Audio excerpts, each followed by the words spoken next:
मैं मुरारी अंश आप सभी को आपके अपने परिवार VMS क्लासेज में स्वागत करता हूं। बच्चों, हम इस वीडियो में बात करेंगे आखिर बिहार टॉप करे कैसे। अगर आपको बिहार टॉप करना है, शुरू से ही माइंडसेट लेके चले हमें बिहार टॉप करना है, तो ये वीडियो आपके लिए है। अगर जो बच्चा सोचता नहीं सिर्फ हम पास हो, तो ये वीडियो बाबू आपके लिए नहीं है। यहाँ पे लिखा हुआ स्पष्ट, टॉपर बनना है तभी देखो, नहीं तो नहीं देखो। हम स्पष्ट बोल रहे हैं आपको, वीडियो देखो या कमेंट में आके गाली दे दो, कोई फर्क नहीं पड़ता बाबू। माइंड सेट आपका है हम टॉप करेंगे तभी आपका वेलकम है, स्वागत है। आप वीडियो को सीन कीजिए, वॉच कीजिए, मजा आएगा। देखिए बाबू, टॉपर ऐसा ही नहीं होता है जो हम पैदा लिए और भगवान लिख दे बाबू तुम बिहार टॉप करेगा, ऐसा कुछ नहीं है बाबू। टॉपर हो या कोई भी गवर्नमेंट एग्जाम हो या लाइफ में कुछ भी हो, आपको मेहनत के बदौलत ही मिल सकता है। अगर आप मेहनत नहीं करते हैं, सही दिशा में मेहनत नहीं कीजिएगा, टॉप नहीं कीजिएगा। हम डायरेक्ट बात करेंगे बिहार टॉप कैसे करें। तो बाबू देखिए, बिहार टॉप करिएगा, सबसे पहले टॉप मांगता है मेहनत। अगर आप मेहनत नहीं करते हैं, मेहनत के साथ साथ एक अच्छा कंटेंट पे काम नहीं कर रहे हैं, एक अच्छा प्लेटफॉर्म के साथ नहीं है, तो आपका सभी चीज पे पानी फिर जाएगा, तो फिर आप टॉप नहीं कीजिएगा। तो बाबू हम टॉप करें तो करें कैसे।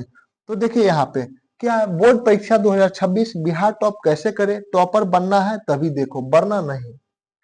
डायरेक्ट हम बात करेंगे। देखिए बाबू, जो लड़का टॉपर बनता है उसके पास पहला चीज होता है अनुशासन। अगर आपके पास अनुशासन नहीं है तो आप फिर टॉप नहीं कीजिएगा।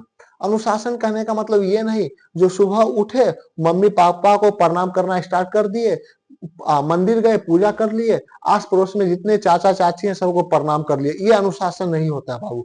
अनुशासन कहने का मतलब आपका रूटीन क्या है, टाइम टेबल क्या है, क्या आप जो रूटीन एक फिक्स किए हैं, दीवार पे चिपकाए हुए हैं, वो फॉलो कर रहे हैं या नहीं कर रहे हैं, वो हुआ अनुशासन।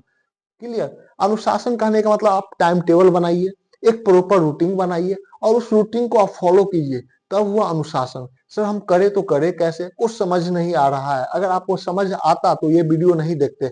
चलिए आइए हम डायरेक्ट हम बात करते हैं। देखिए बाबू, डायरेक्ट हम बात करेंगे टाइम टेबल। ये टाइम टेबल क्या होता है, आपका टाइम टेबल क्या होना चाहिए। तो यहाँ पे क्या होता है टाइम टेबल। टाइम टेबल देखिए, टाइम टेबल हम कुछ नहीं बताएंगे बाबू, क्योंकि जितने भी स्टूडेंट होते हैं 14 लाख स्टूडेंट, उसमें कम से कम 5 लाख स्टूडेंट क्या होता है पूरा सीरियस। उनके माइंड में हमेशा चलता है क्या हम टॉप करेंगे, हम टॉपर बनेंगे, हम बिहार टॉप 2026 के होंगे। तो वो क्या करता है बाबू, ये 5 लाख स्टूडेंट का ही हम रूटीन बता रहे हैं आप लोग को। वो शुरू से ही स्टार्टिंग फेज से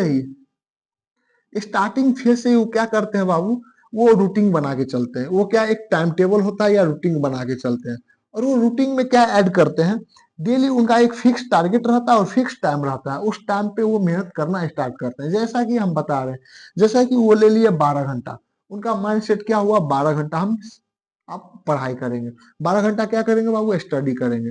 वो स्टडी सेल्फ स्टडी हो या रिवीजन हो, सेल्फ स्टडी हो या क्या हो, रिवीजन हो, सेल्फ स्टडी हो या रिवीजन हो। तो वो टाइम टेबल बनाना स्टार्ट किए। तो पहला दिन क्या रविवार से स्टार्ट करें या मंडे से स्टार्ट करें। तो यहाँ पे लिख दिया संडे, मंडे, ट्यूसडे, वेडनेसडे, उसके बाद क्या बाबू, थर्सडे, फ्राइडे और सैटरडे। ये अपना शुरू से ही स्टार्ट किया और लिख दिया। उसके बाद वो क्या करते हैं बाबू, आप लोग माइंड खोल के रहिएगा, हम ये 5 लाख स्टूडेंट के बारे में ही बता रहे हैं। उसके बाद वो प्रॉपर 12 घंटा का रूटीन स्टार्ट किए। और 12 घंटा में क्या किए, वो 4-4 घंटा का या 3-3 घंटा का 4 सब्जेक्ट पे काम करना स्टार्ट करते हैं। 3 3 3 3। तो 3 घंटा बाबू क्या करते हैं, वो गणित पढ़ते हैं शुरू से। ये 3 घंटा क्या करते हैं बाबू, SST पे काम किए। फिर 3 घंटा ये क्या किए, साइंस पे काम किए। और शेष समय पे उनका जो वीक पोर्शन हो, वीक पोर्शन कहने का मतलब क्या, संस्कृत, संस्कृत पे काम करना स्टार्ट किए। अगर उनका संस्कृत बहुत ज्यादा कमजोर है तो इसमें से 10-10 मिनट निकाल के संस्कृत पे ज्यादा टाइम देना स्टार्ट किए। उसके बाद मंडे को क्या किए, देख लिए मेरा गणित बहुत बढ़िया है तो गणित को इग्नोर लेके चले।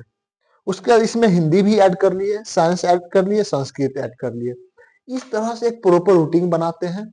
और इस पे फॉलो करते हैं और डेली का इनका टारगेट रहता है, इस सब्जेक्ट पे हमें इतना घंटा काम करना है तभी हमें कुछ करना है, नहीं तो नहीं करना है। ऐसा बाबू टाइम टेबल रहता है। उसके बाद जो सब्जेक्ट जितना कमजोर रहता है उस पे ज्यादा टाइम देते हैं, और जो सब्जेक्ट जितना अच्छा होता है उस पे थोड़ा कम समय देते हैं, लेकिन टाइम देना सभी पे है। उसके बाद देखिए क्या करते हैं, ये बाबू एक प्रॉपर रूटीन बना के चलते हैं। और यहाँ पे क्या करते हैं, पहला स्टेप डिसिप्लिन, अनुशासन। ये अनुशासन इनका रहा। ये अनुशासन कहने का मतलब क्या, उनका रूटीन। अनुशासन कहने का मतलब क्या बाबू, उनका रूटीन, सेल्फ स्टडी करने का तरीका, या टाइम टेबल, या टाइम टेबल। ये उनका क्या अनुशासन हुआ, मतलब वो डेली रूटीन को फॉलो करेंगे तो करेंगे, हर हाल में करेंगे। दूसरा क्या होता है बाबू, रिवीजन। क्या होता है, रिवीजन। रिवीजन क्या, जो हमारे रूटीन में है, जो हमारा टाइम टेबल है, उसमें जो सब्जेक्ट है उसको हम बार बार रिवाइज कर पाते हैं या नहीं कर पाते हैं। जैसे मेरा एसएसटी कमजोर है, साइंस कमजोर है, तो उस सब्जेक्ट पे हम ज्यादा रिवीजन करते हैं या नहीं करते हैं। सब सब्जेक्ट पे ज्यादा रिवीजन कर रहे हैं या नहीं कर रहे हैं। वो सेकंड उनका क्या रहता है, टारगेट रिवीजन, बार बार रिवीजन करते हैं। 3 नंबर क्या होता है बाबू, self study. Self study, revision और सेल्फ स्टडी सेम ही होता है, लेकिन हम सेल्फ स्टडी को थोड़ा अलग अंदाज से देखेंगे। सेल्फ स्टडी कहने का मतलब क्या बाबू, अगर हम कोचिंग में 6 घंटा पढ़ते हैं तो क्या सर हम कोचिंग के पढ़ाई को और खुद जो घर पे पढ़ाई करते हैं वो दोनों ऐड करके सेल्फ स्टडी हुआ, या जो हम खुद पढ़ते हैं वो हुआ। बाबू यहाँ पे क्या लगा हुआ, सेल्फ। सेल्फ मतलब आप खुद कितना घंटा पढ़ाई कर रहे हैं, वो हुआ आपका सेल्फ स्टडी। अगर आप देखिए, जो स्टूडेंट बोनाफाइड होता है, जिनका शुरू से ही एक माइंडसेट रहता है हमें टॉप करना है, तो वो सबसे ज्यादा सेल्फ स्टडी पे काम करते हैं। वो सेल्फ स्टडी 12 घंटा, 14 घंटा इस तरह से बाबू काम करते हैं। सेल्फ स्टडी बहुत काम कामयाब है। अगर वहां पे देखिए 6 घंटा अगर कोचिंग में पढ़ाई होता है, तो वहां घर पे आके दोगुना रिवीजन करेगा, यानी कितना, 12 घंटा वही सब्जेक्ट पे काम करेगा। अगर मान लो कोचिंग में 6 सब्जेक्ट पढ़ाई हुआ 6 घंटा में, तो वो 6 सब्जेक्ट को 12 घंटा में कंप्लीट करेगा। आप ये समझ जाइए, कोई भी लड़का कोचिंग में 6 घंटा पढ़ता है और वो घर पे आके 12 घंटा में कंप्लीट करता है, तो वो कितना बढ़िया से कितना निचोड़ निकाल लेगा उस सब्जेक्ट पर, वो आप खुद सोचिए। अगर हम कोचिंग आए और कोचिंग में 6 घंटा पढ़ाया हुआ, घर पे जाके 12 घंटा हम पढ़ लिए, तो कहाँ कहाँ से कॉन्सेप्ट आएगा, आप खुद आप जान लीजिए। अब यहाँ पे आएगी, यहाँ पे क्या आएगा बाबू, नोट। यानी नोट पे आप काम कीजिए। जैसा कि आप यहाँ, ऐसा नहीं कि यहाँ पे लाल कलम, ब्लू कलम, हरा कलम से फेयर करना स्टार्ट कर दिया, नहीं, वो सब का टाइम चला गया। आपके पास जो प्रॉपर नोट है, जो भी कोचिंग इंस्टीट्यूट का बाबू प्रॉपर नोट है, या आप क्वेश्चन बैंक को फॉलो कर रहे हैं, तो वही नोट से आपको क्या करना है, बार बार रिवीजन करना है, बार बार रिवीजन करना है, बार बार सेल्फ स्टडी करना है, तभी होगा, नहीं तो नहीं होगा बाबू। अगर आप इतना चीज करते हैं एक प्रॉपर टाइम टेबल के साथ, तो आप अच्छे नंबर से पास होइएगा, नहीं तो आपका सभी चीज पे पानी फिर जाएगा। पहला नंबर अनुशासन है बाबू, रिवीजन है, सेल्फ स्टडी है, नोट है। ऐसा नहीं जो नोट नहीं है अब करे तो करे क्या, मार्केट में बहुत अच्छा अच्छा पब्लिकेशन का बुक मिलता है, लाओ और वहां से पढ़ना स्टार्ट कर दो, लेकिन आप पढ़ाई कीजिए। ये सब बाबू क्या है, एक रूटीन है, सही ढंग से सही दिशा में मेहनत करने का रूटीन है। अगर हमें लाइव क्लास करना है तो लाइव क्लास हम 3 घंटा करेंगे, तो 3 घंटा में जो लाइव क्लास है हमें जो टीचर देंगे, उनको हम कम समय में कैसे हम अचीव करें। अगर लाइव क्लास में अगर मान लो लिखा रहे हैं सर, हम नहीं लिख पाते हैं, तो लिखना भी नहीं है बाबू, स्क्रीनशॉट लो और बार बार देखो। उसके बाद यहाँ पे आइए, ऑब्जेक्टिव सब्जेक्टिव पे कैसे काम करें। ऑब्जेक्टिव सब्जेक्टिव पे कैसे काम करें, देखिए बाबू, आपको मालूम होना चाहिए, क्या आपको मालूम होना चाहिए, 100 नंबर का पेपर होगा, जिसमें 50 + 50, 50 नंबर ऑब्जेक्टिव रहेगा और 50 नंबर क्या रहेगा, सब्जेक्टिव रहेगा। आपको सबसे ज्यादा मेहनत करना है ऑब्जेक्टिव पे, क्योंकि देखिए आएगा तो 1 नंबर, जाएगा तो 1 नंबर। ऑब्जेक्टिव में नहीं तो हैंड राइटिंग पे नंबर कटता है, अगर फुल में फुल चाहिए तो ऑब्जेक्टिव पे काम करिए। सब्जेक्टिव में क्या होता है बाबू, पहला नंबर तो राइटिंग पे आपका नंबर काटेगा। दूसरा क्या होगा, किसी का आंसर नहीं पता होगा तो 2 नंबर चला जाएगा। अगर 5 नंबर में आएगा तो 5 नंबर चला जाएगा। और यहाँ पे क्या होगा बाबू, यहाँ पे आपको ऑप्शन रहेगा, 100 ऑब्जेक्टिव रहेगा जिसमें 50 बनाना रहेगा। इसमें भी डबल ऑप्शन रहता है, लेकिन कहीं ना कहीं सब्जेक्टिव टफ हो जाता है, आपको ऑब्जेक्टिव पे अधिक मेहनत करना है। और हमेशा माइंड में क्या लेके चलना है, ऑब्जेक्टिव हमेशा टोटल का टोटल सही हो, टोटल का टोटल सही हो। तो क्या होगा, आपका रिजल्ट बढ़िया आएगा। जो इस बार बिहार टॉप करेंगे, लड़का हो या लड़की हो, उनका ऑब्जेक्टिव ऑल का ऑल यानी टोटल का टोटल क्या होगा, सही होगा। तभी बाबू अच्छे नंबर से आप पास कर पाइएगा, नहीं तो फिर एवरेज नंबर का आप भी शिकार हो जाइएगा। अच्छे कंटेंट को फॉलो कीजिए, अच्छा कॉन्सेप्ट लो, एक क्वेश्चन को बार बार बनाइए, प्रैक्टिस कीजिए। जो एग्जाम में ट्रेंड क्या है, एग्जामिनर आखिर पूछना क्या चाहता है, तो आपको पता कैसे चलेगा। एक क्वेश्चन बैंक उठाइए प्रीवियस ईयर का, और उस वो प्रीवियस ईयर का क्वेश्चन क्या रहता है, एक रास्ता होता है, आपको चलने का तरीका बताएगा, गाइड गाइड करेगा। हाँ, ये क्वेश्चन पूछ रहा है बाबू, इस क्वेश्चन पे इस ट्रेंड को आप लोग फॉलो कीजिए, जो आप अपने एग्जाम में अच्छे कर सकते हैं। ये क्वेश्चन बैंक हुआ। ऐसा नहीं जो क्वेश्चन बैंक उठाए और क्वेश्चन बैंक का सब क्वेश्चन बनाना स्टार्ट कर दिए, याद करना स्टार्ट कर दिए। और क्वेश्चन बैंक का अगर सब क्वेश्चन आप याद करके जाते हैं, फिर भी आप कितना नंबर 350 से 370 नंबर गेन कर सकते हैं क्वेश्चन बैंक पढ़ के, लेकिन इतना नंबर नहीं लाना है। हम लोग का टारगेट क्या है, इस बार 490 प्लस। तो ये बाबू कैसे होगा, क्वेश्चन बैंक के साथ साथ आपको खुद का नोट जो बनाए उस पे काम कीजिएगा, सेल्फ स्टडी पे काम कीजिएगा, रिवीजन पे काम कीजिएगा, तब होगा। आप इतना दिन से क्या कर रहे थे, कुछ नहीं, तो अब करना होगा।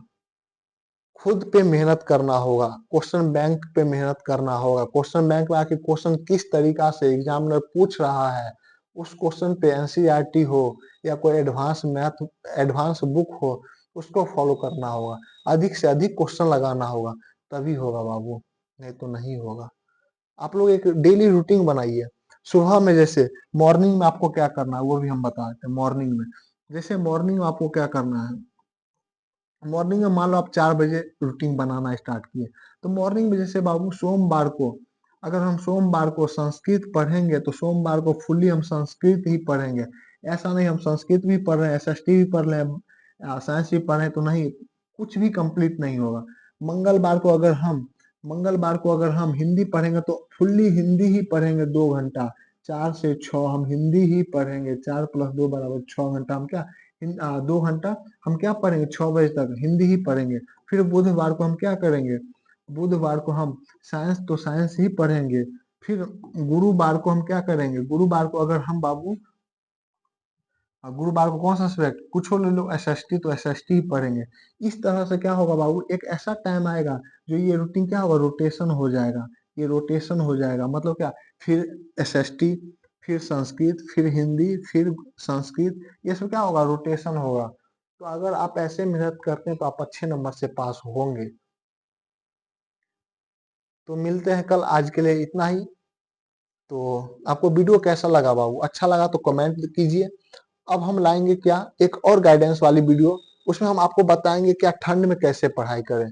बहुत सारा लड़का क्या होता है, आराम से क्वेश्चन उठाएगा, बुक उठाएगा और तकिया लगाएगा, कंबल ओढ़ेगा, यहाँ ऐसे रहेगा, आराम से पढ़ते पढ़ते सो जाएगा। बुक कहाँ गया, पेन कहाँ गया, पता ही नहीं चलता है। सब चीज पे हम चर्चा करेंगे, लेकिन बाबू यही, आपको प्रॉपर रूटीन बनाना है, प्रॉपर सेल्फ स्टडी करना है, तब अच्छे नंबर से पास होइएगा, नहीं तो नहीं। जय हिंद, जय भारत।